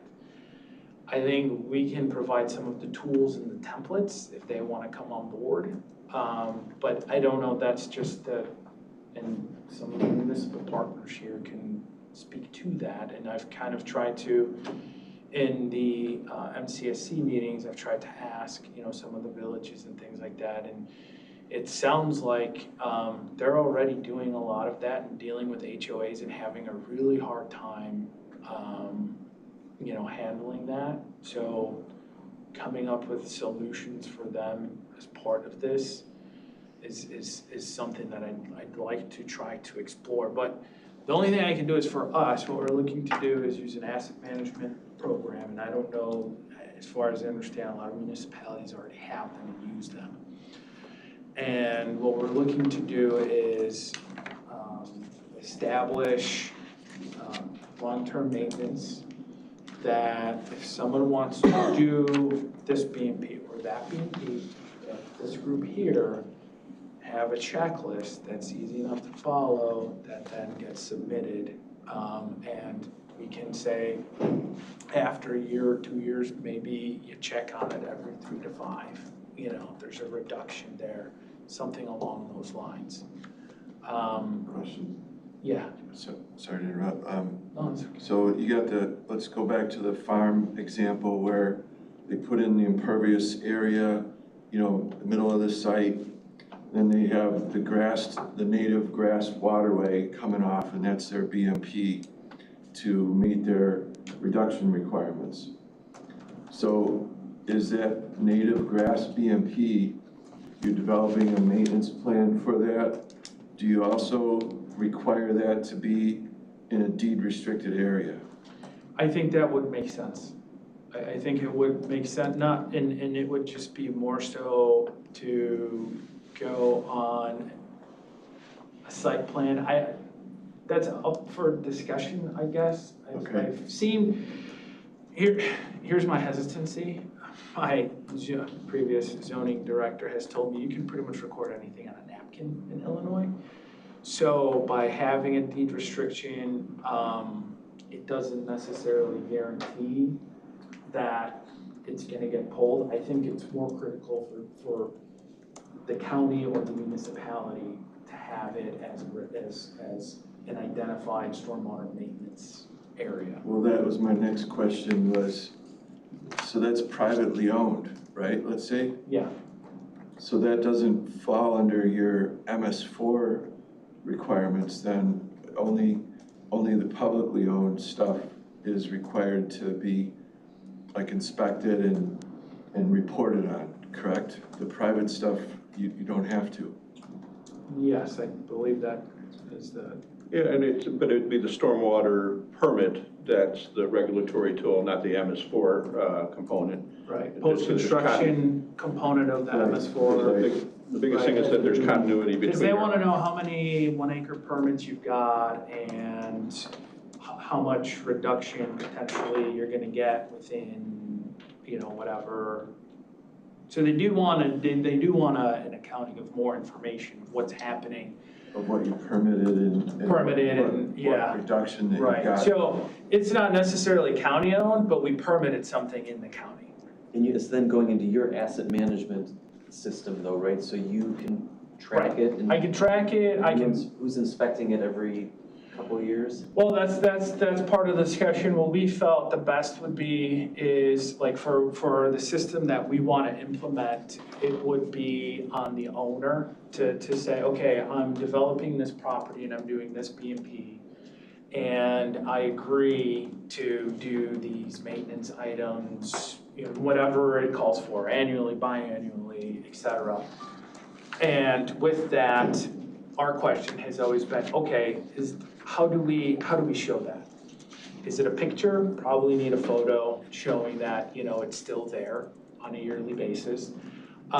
Is it requiring mow? Is it requiring something like that? I think that's the hard part that we haven't gotten to, that I haven't steered us into yet, is getting into those details of what are some of the checklist items if someone wanted to do these, that they can do it, so that before they go and say, I'm gonna do this, I'm able to take care of it, or they hire a professional maintenance company or something to do it on a yearly basis.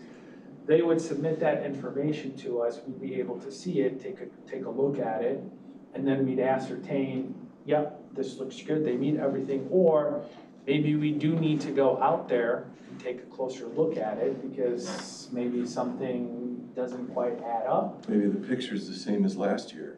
Maybe, right, like this looks like the same angle, same, like the date stamp is, but again. I can change that. The enforcement would then look at, hey, you're not maintaining this. And the current ordinance, there's already language, maybe it needs to get modified. There's already language that says if you modify a current stormwater management system, whether you modify it through willful development or lack of maintenance, it's still getting, you know, altered. And then that would basically be, okay, you have done this. If they don't do it, we assess a fine. Maybe it's finding some partnerships through the county's powers to say, here's a list of contractors that can do maintenance for you, that municipalities can then use. So that would be the county's idea and approach to it. Yes, it would mean potentially you're ramping up these B&Ps and you know, long-term you're having to look at a lot more, but I think at some point you're probably gonna understand which one of your developments, you know, are pretty good at meeting it, so maybe it's on every 3-year cycle or something like that, to where you feel comfortable with them achieving those goals. Or not, and you cite a violation on their system being out of conformance with what was approved and agreed to by them. Again, not gonna push anyone into any B&P, it's gonna be their choice. That's where we need to provide that clarity and path, that if someone wants to establish a certain B&P, they can maybe go to the Illinois Urban Manual, look at what the criteria is, how much acreage, size, slopes, you know, et cetera. They install it, and then they're up and running. I mean, and we're currently going through a watershed planning, so we have to assess all of our existing detention basins throughout the county. Sooner, like I said, like sooner or later, this is unavoidable, you're gonna have to do it. And if you're gonna sink funding into renovations, there's long-term maintenance requirements with that grant funding already. So it's just trying to come up, you know, be in line with those ideas, that criteria, to make it more suitable for everybody.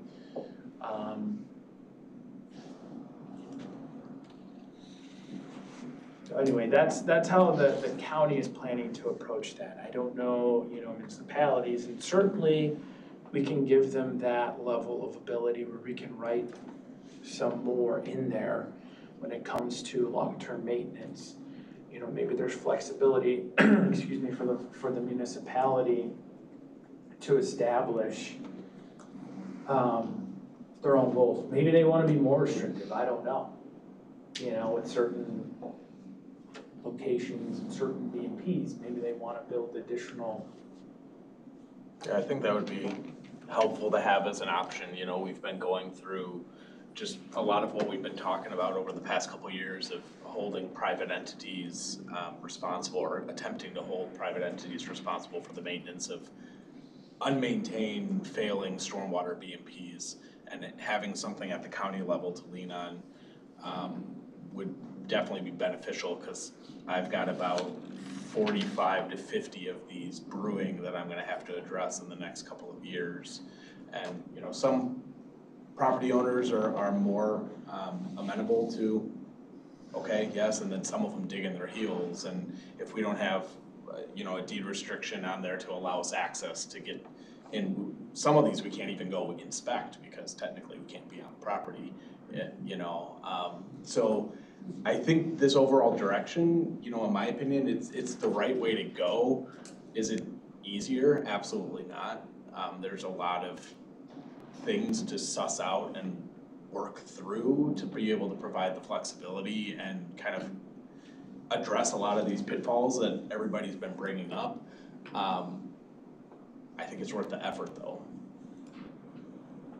Appreciate the support, Brad, thank you. And maybe stating the effort, you know, like stating the obvious, but. I was not trying, thank you. No, I to echo you, that's how we feel too. I think just with, you know, the new MS4 regs and things, and looking at the future and what that's going to look like, I don't see how we don't start capturing a lot of this information and trying to get ahead of it, and putting in a system and a process in place that works well. Yeah, and providing some of those resources and tools, because a lot of those I'm having to develop, and, you know, like the list of contractors, it's like I just sent out 3 lists of contractors that I've developed to different HOAs and business owners, and if we had something available at the county level, you know, and that's from Algonquin, that's pretty progressive in this. You know, a lot of other municipalities don't have those resources. Right. So being able to provide some of those and make them a little bit more accessible and available to people will help ease this transition for a lot of people. Hopefully you don't think that's a good side of the table and this is a bad side of the table. So, Brad, it's a gold star. We're in the middle. Sometimes we switch, sometimes we switch. we're trying, No, that's not how I took it all. I try to be critical to, you know, to make sense to myself, you know, like how you're crafting ordinance language and things like that. I definitely did not think that, Mike. Okay. I just as much as that comment, I do appreciate all of the other comments. I do want to, obviously, we've given a lot of effort into this. We haven't thought of everything. That's where a lot of, you know, you guys have a lot of experience behind you in the field and whatnot, and the municipal side, and how it, you know, the reaction, and all of that is important to make sure that we put together something that makes sense. And I think, you know, as much as our watershed planning is meant to focus on individual problems and offer unique solutions, the SMO in many ways can't do that. Sure, we can put exemptions for different types of developments where it makes sense and things like that, but it feels like this is one that across the board can work really well. Is it gonna be a nice fit for absolutely everything? No, and I think that's where we can write some of that in to address it. But I feel like it can carry over from different development type to different development type. There's nothing that says that an ag farm can't, you know, all of a sudden, if they're a hub for, you know, receiving a lot of grain grows through them and everything, that they could see a lot of impervious on the level of a commercial development. There's nothing that says that. And so having both, giving both the same tools to achieve the long-term goal of minimal flood risks, water quality, and, you know, everything else that goes with that, I think if we can do that, that would be great. Question. yeah. You mentioned, when we were talking about having a cap and then going to the release rate, you know, default in the ordinance, you said, well, it's 0.15 or another value. So I guess that made me think, you know, in your watershed planning efforts, do you set watershed specific release rates around the county so it's not all 0.15? No, that was something in early conversations about modeling the county that we were interested in, specifically related to trying to monitor long-term rates, like what's happening with storms. Are we gonna bulletin, what are we at, bulletin 70, 75? Are we gonna be on bulletin 90 in 15 years, 20 years? So are we seeing increased rainfall precipitation? How does that line up with development in certain areas? And depending on the long-term tracking, should we potentially have specific release rates for certain watersheds given some of those variables and how things are going 10 years, 20 years from now? Yes, that is part of the idea. Ultimately, as part of that, what I'd love to have is a consistent rain gauge network where we can track the long-term precipitation patterns in coordination with land use plans, see how development is going, and be able to track and see, based on modeling, we can have different scenarios, one's at the high risk level, one's at the low risk level, and maybe we can track where that watershed is moving forward and take necessary steps early as opposed to trying to play catch up. So that does align with that, but no, I wasn't thinking of doing it at this point. Because I know Lake County has something similar. But I know I think they've only had one that's different than the normal release rates. I think there's one watershed that's lower than the rest. For the reasons that exist there, we could see a similar situation, but I was not thinking about doing it at this particular change. And MWRD did that big study, I think Burke did it actually, where they have a release rate for every watershed that's different. Yeah, they do. Yeah. Yeah. Is that on the Huck 12 sub-watershed basis, or what is the scale? For MWRD? Yeah. It was. I think it's by creek, but I don't know, I'd have to look back at their screener. There's. That would be sub-watershed then? They were large, so it was like one for the Des Plaines. Yeah. And then they had maybe one for Poplar Creek. So they were in Fox River, so there maybe a combination. What's the? Huck 10 is the larger scale. Huck 10, and they might have done Huck 12 in a couple areas too. Okay. We'll have to look into that. That wasn't something I was aware of, but that does sound interesting. I think we always wanted to develop that foundation in our watershed planning, see where we're at, and then see if we wanted to. Sorry, Steve. I was just, for this particular location, and I think it's kind of what Mike was talking about, where you have outlet W that's going to the adjacent subdivision. And there's a detention basin there already in that subdivision, it appears. I mean, they may have, like a lot of times, when we did subdivisions and we recognized off-site areas, we would use 0.15 CFS per acre as an acceptable, the release coming into the basin for future planning purposes to make sure there is, I guess just going back to this, if the release rate's changing from 1.5 to double that, then there may be an issue with that basin and how the bypass flow is happening through there and the downstream, whatever they did there, whatever they used to design their existing basin. Yeah, I think, for future planning, yes, this makes it, to Darren's point, you are gonna have to, as engineers, think about this a little bit more closely because, I still think, we can develop, well, I guess we can develop different charts based on the percent impervious to help. So if you wanna do a future 5 acres of impervious, here's what you might be looking at in terms of the amount of attention that's required so you can plan for it. But yeah, and I guess that's one of the pros to this other methodology, because your 0.15 isn't changing, so you can always, based on percentage impervious, figure out roughly how much detention volume you're gonna need. In this case, you cannot do that because you have to assess your existing conditions.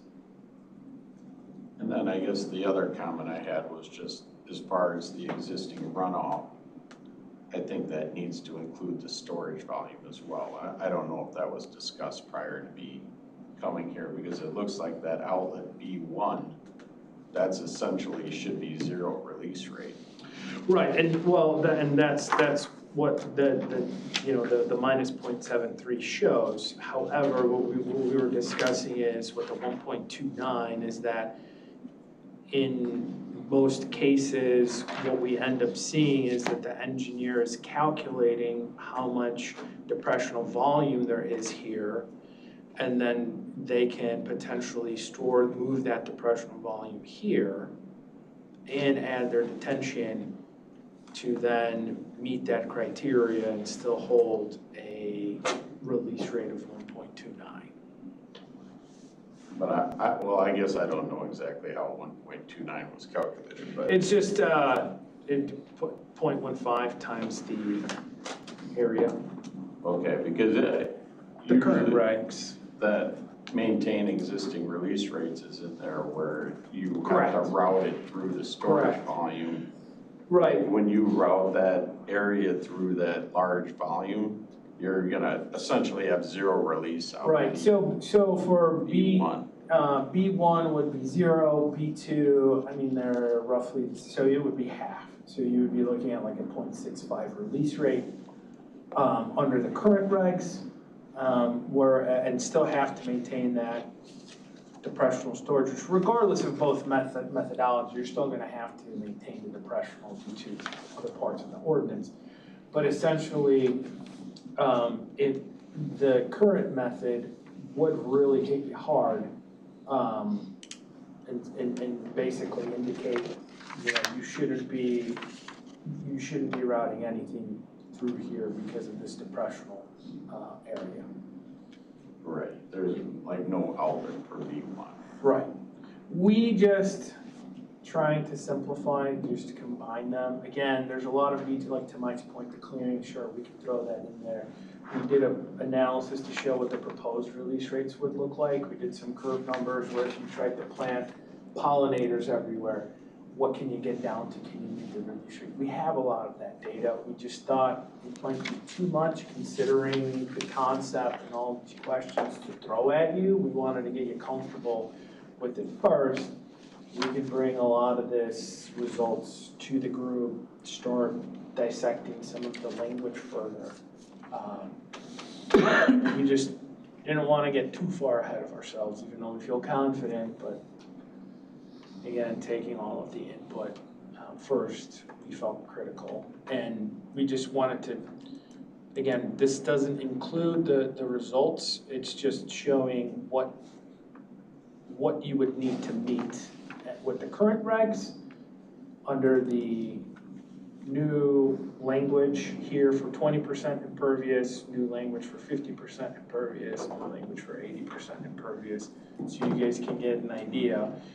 And it was a way for us to display that one of the pros of this method is it scales with the amount of impervious area that you want, which would make sense as opposed to one static release rate that doesn't take it into account. And that static release rate might be suitable depending on the area. Maybe it's not good for small areas and not good for large areas, but somewhere in between, depending on the impervious, it can work really well. You know, in small areas, maybe it's over restrictive. I think we've all encountered that. In large areas, maybe it's not restrictive enough.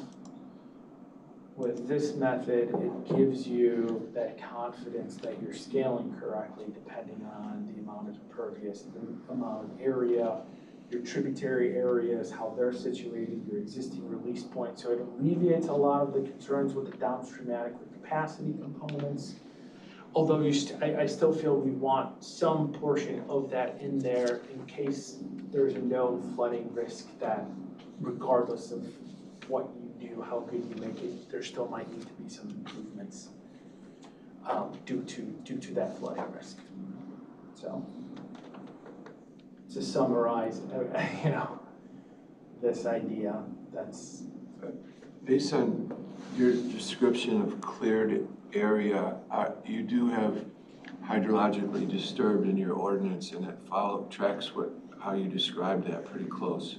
yes, we just don't feel like, we feel like we wanna get a little bit more specific and say if it's grass now and it's grass later, I don't see the need to do a further restriction because you have similar type conditions.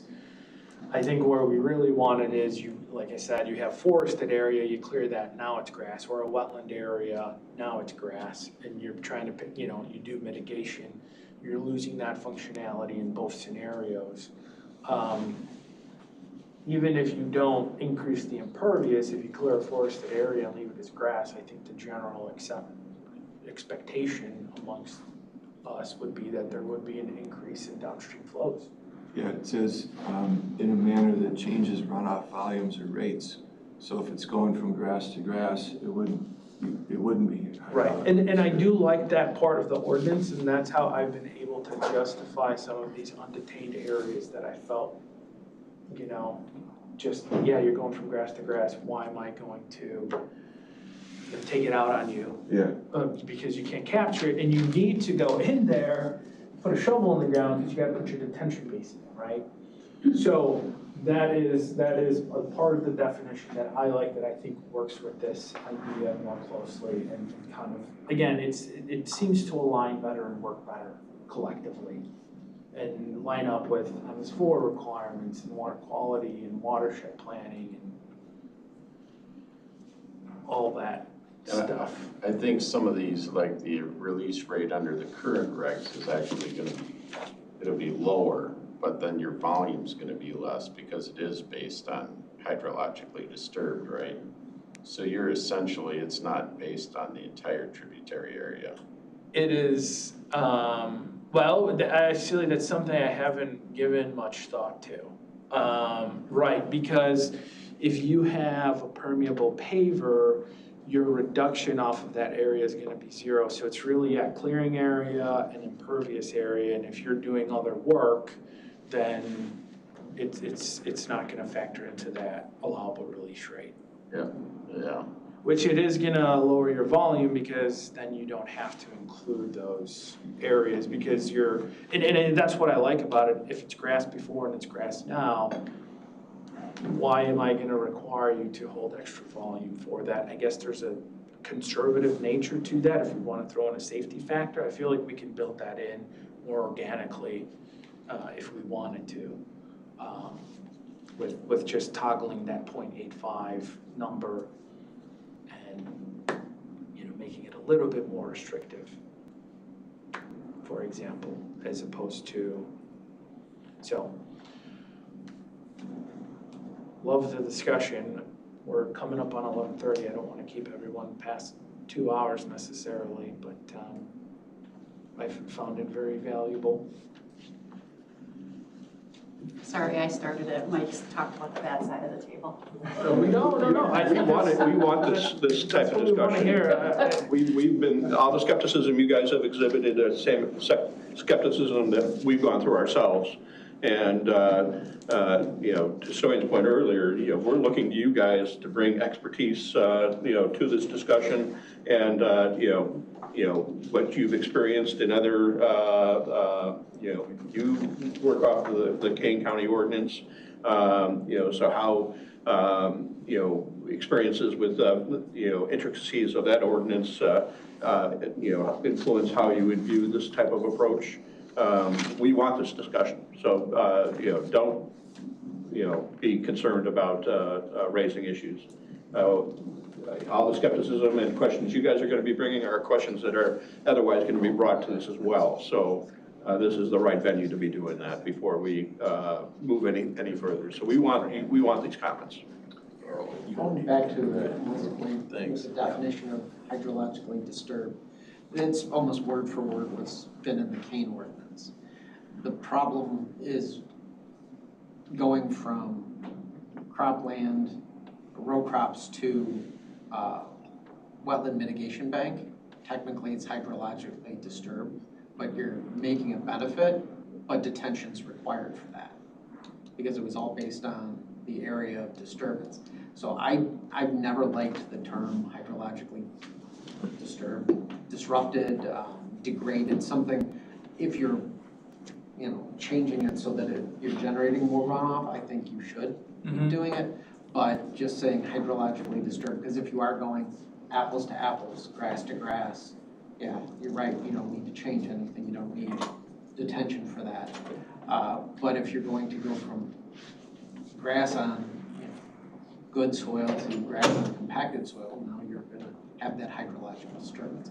So if you base it all on the curve numbers, it's easy, but if you just basically, because it doesn't say increase or decrease, it just says changes. right. Yeah.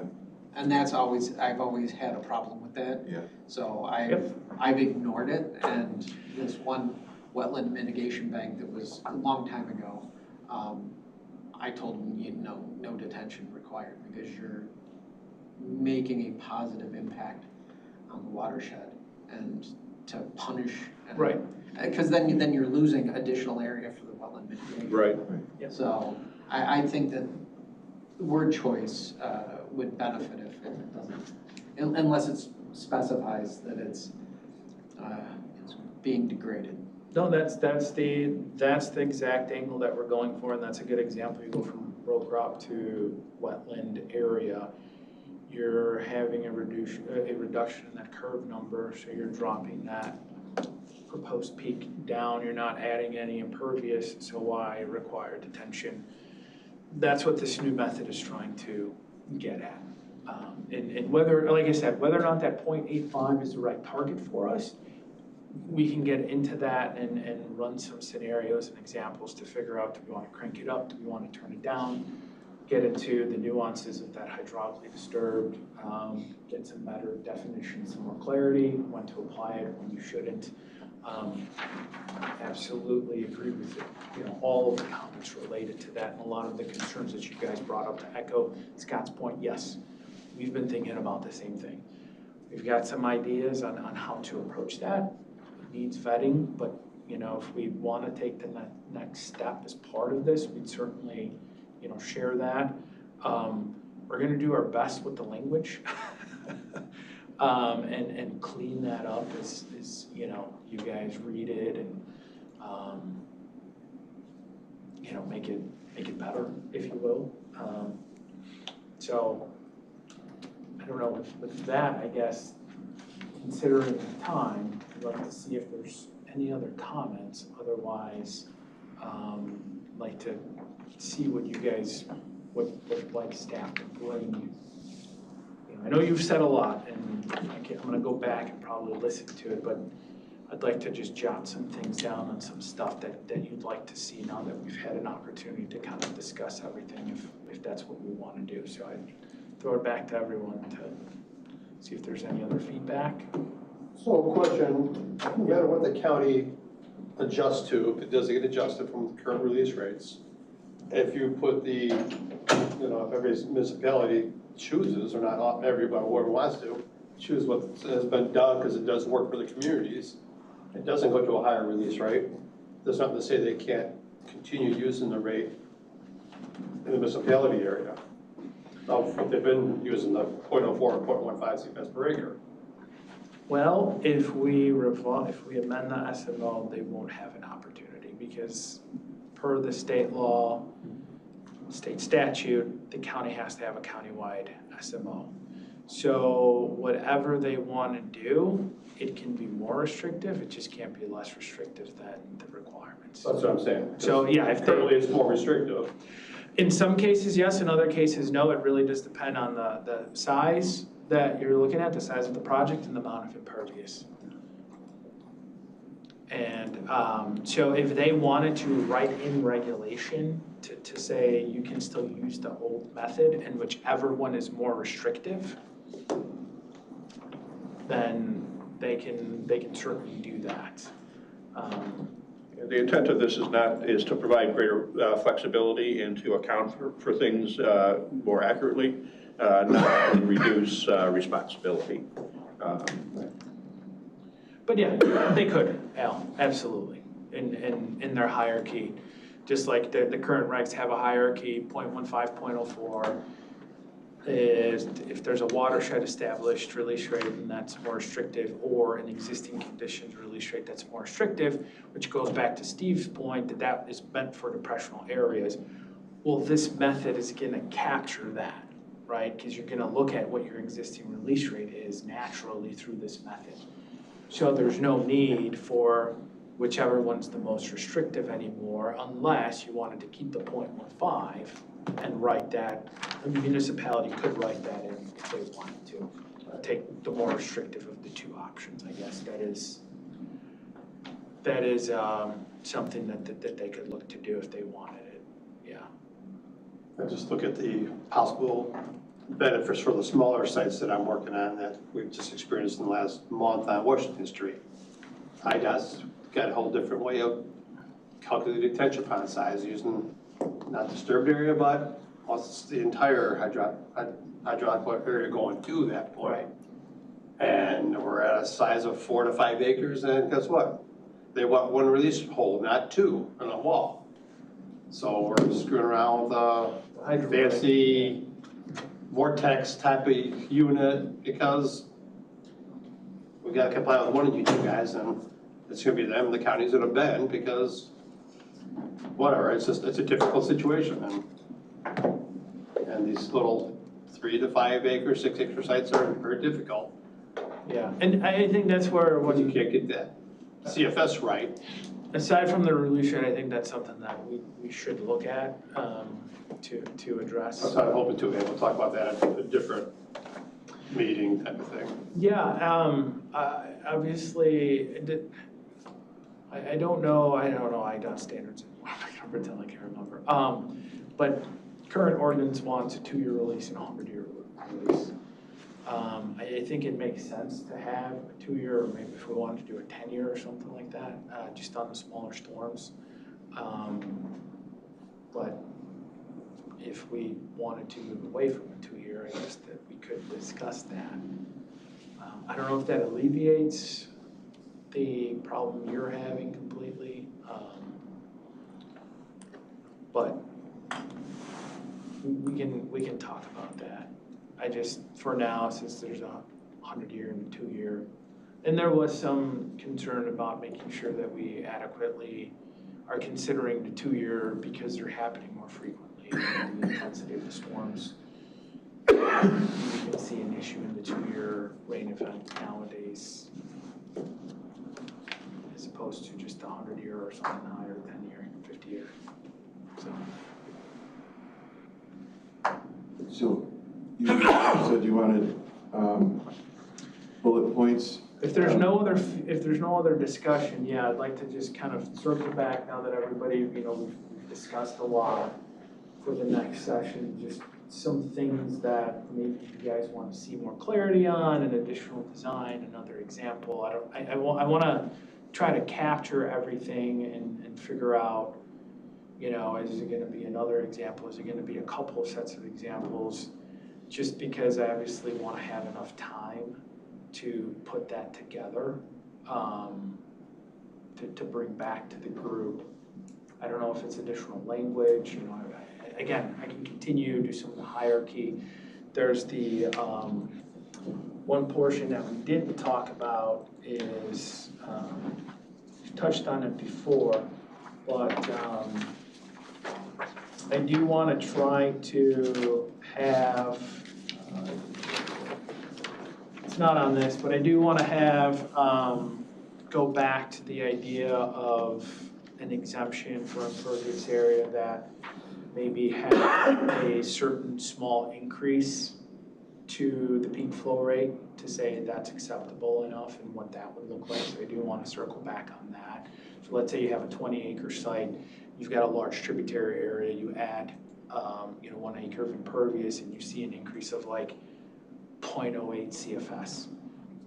Is that going to be enough for us to warrant detention, or is that level of analysis suitable enough to say, hey, there's minimal risk here, you're good to go? And we do have some concepts on ways to address that, and I'm working with GIS to hopefully develop a tool where you can click on a map, get a tributary area, get a flow path that can get you atomic concentration. We've got the NRCS spreadsheet where you can punch this information in. Again, have our curve number table and get an existing and a proposed where you can do that simple analysis. So I do want to circle back to that as well, but it's paired with this type of idea and analysis. So that's where I want to figure out what you guys still want to see, and I want to try to bring all of that back. And considering my October is so shot, see if I can make it to November or ask you guys to maybe push to a December date to give some time to put all of that together for you guys. So with that, I'll open it up. So you're gonna re-listen to what all was said. You'd like to. If I need to. November to digest it. You'd like to push the next meeting off to December? No, I want to figure out what you guys want to see now, just like it's still on your minds. Like, obviously a lot was brought up. I don't know if through the discussion you feel better about it, or you still want to see some examples. That's where I don't know. I want to gauge kind of where the group is at, and am I going to have a list of 10 things?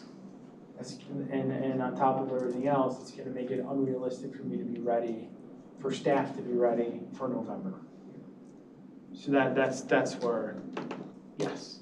Yeah, I think I would need to see examples of, like Mike had brought up, an ag, a solar, commercial, townhome, and how they would fit in all of this. I would second that, and also I would ask the two pieces of language that it seemed to me that were requested to be maybe considered by you is to have a cap, where it goes from that method back to, when you go to zero release, as you work down to that, does that then convert back to the existing rates?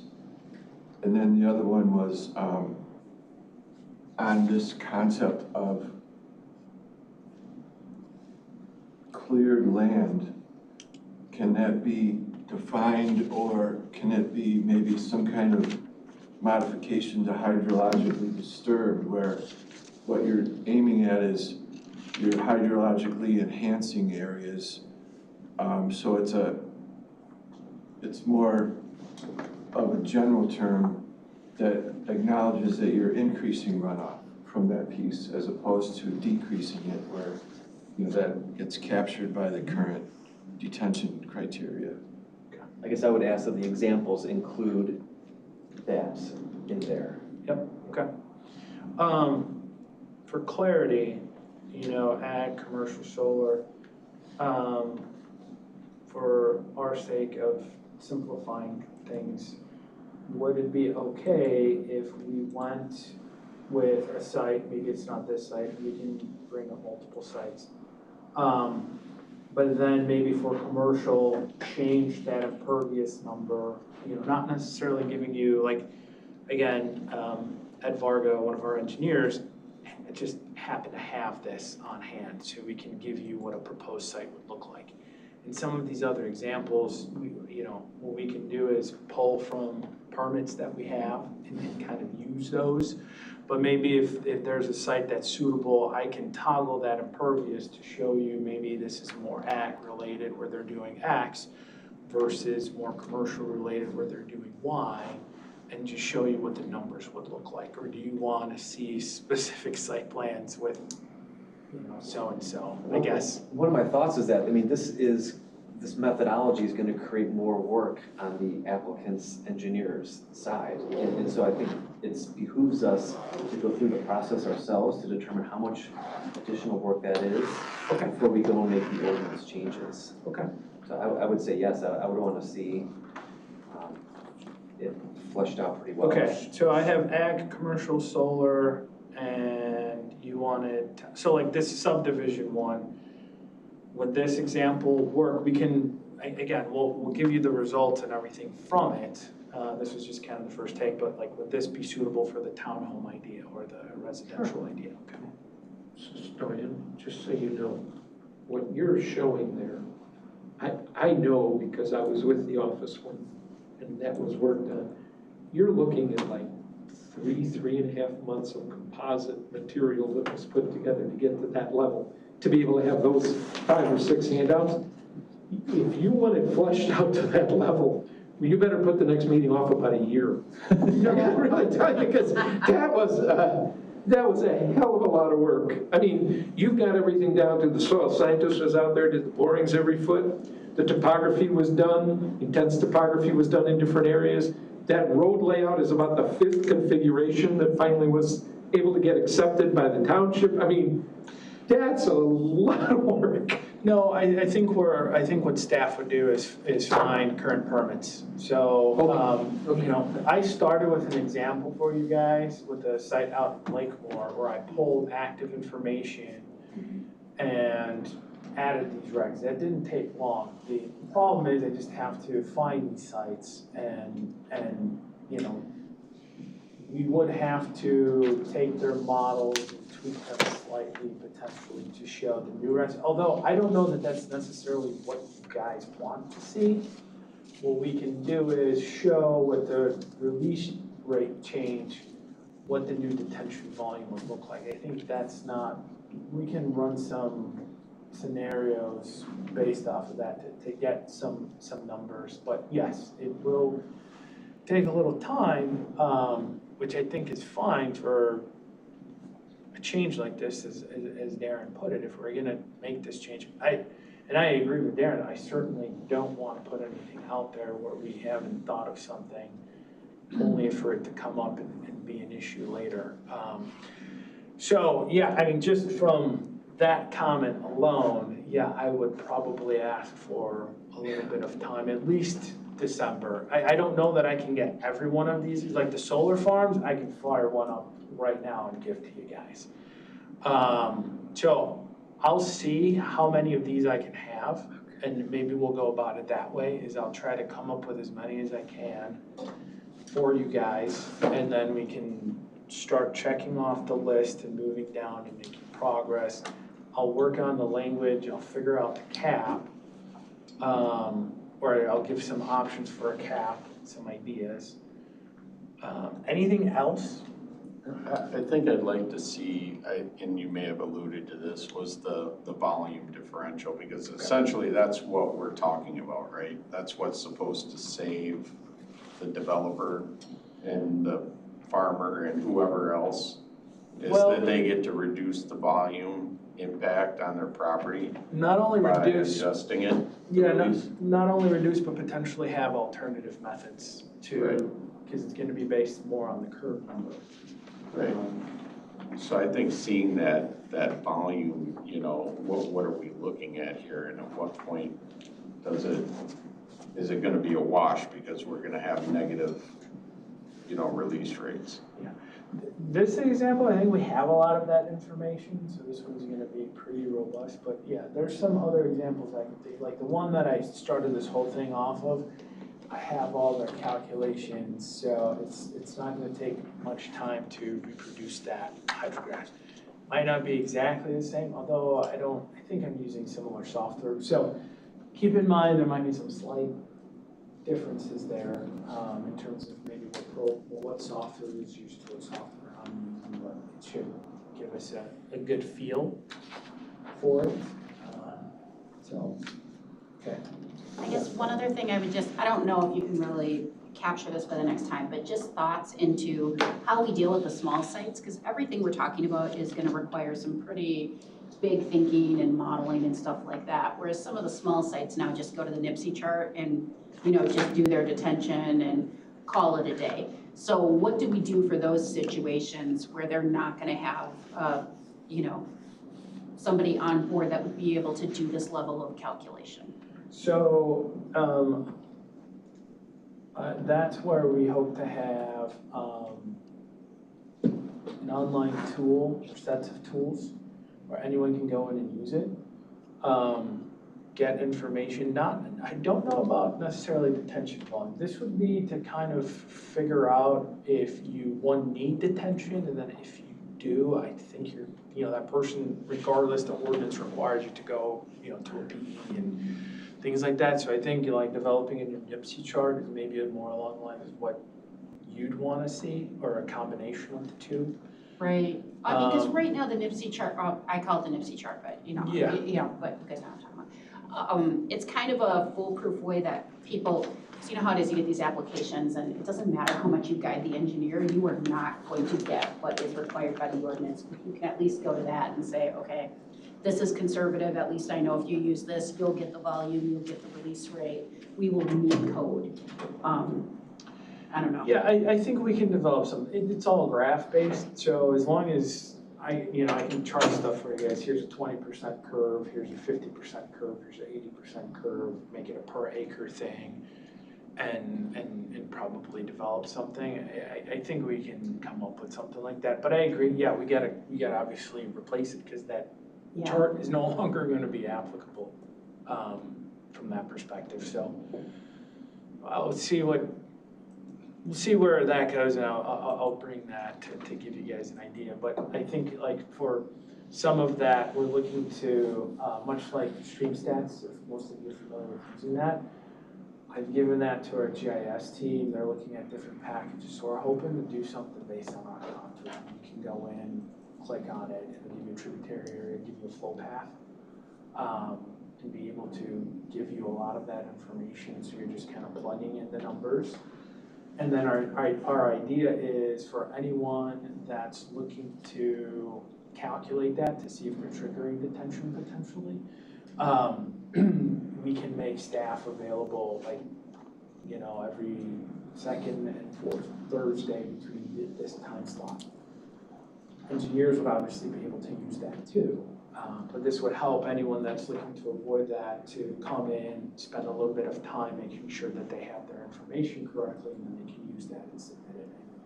Whether or not that's done with a fee or whatever, that's where the board would decide a lot of that. But that's another, again, the theme is flexibility. That's another component we're trying to bake into this. So I'll try to see if I can bring some of those ideas to you guys as well, to start fleshing that out. It seems like we're going down this road, so that's the sense I get. So I'm glad to hear it. It's not like I've lost a lot of sleep or anything, but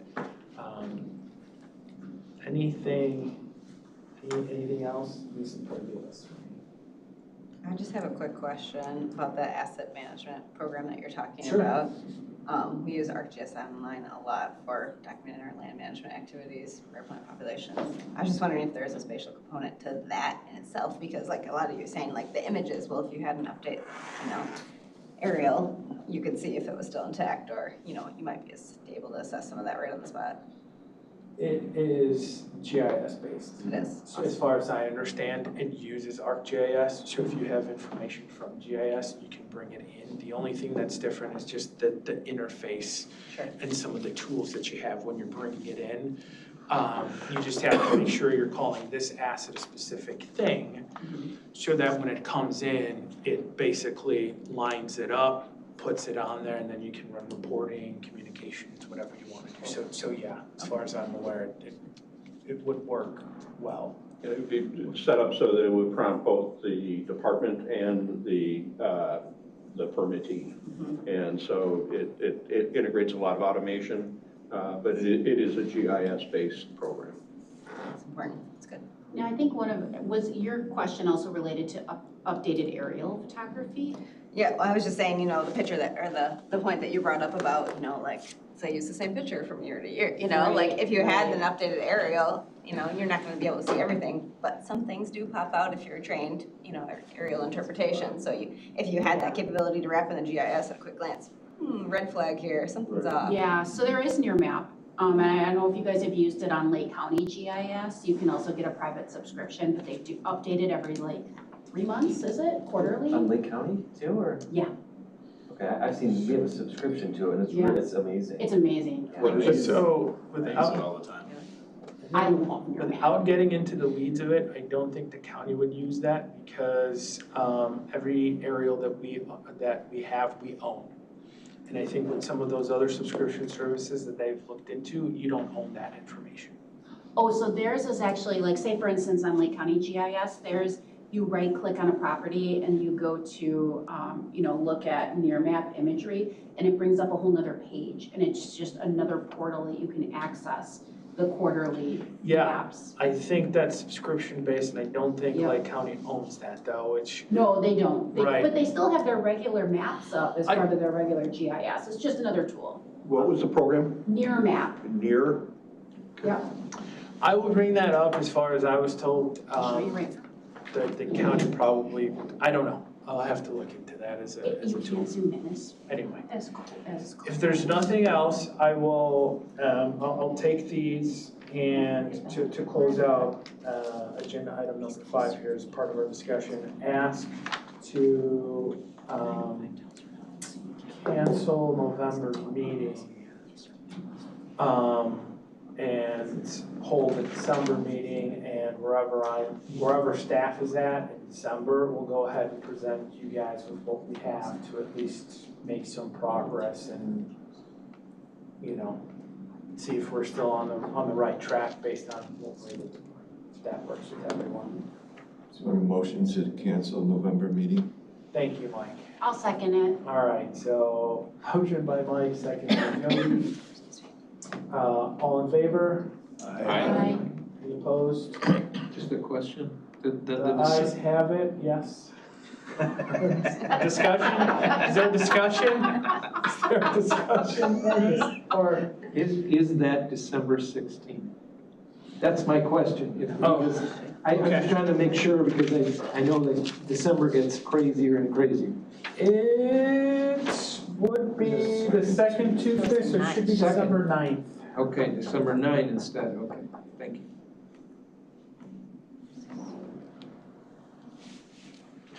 I just didn't know if we'd already talked about switching to the Thursday thing or whatever, so I was like, No. well, are we even shifting or? No, all right, so,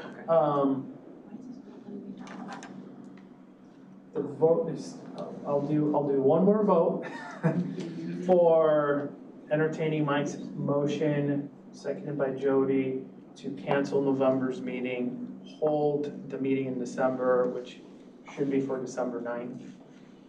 All in favor? Aye. Any opposed? Okay, the ayes have it. All right, with that, do I hear a motion for adjournment? I had 2 quick announcements. Okay.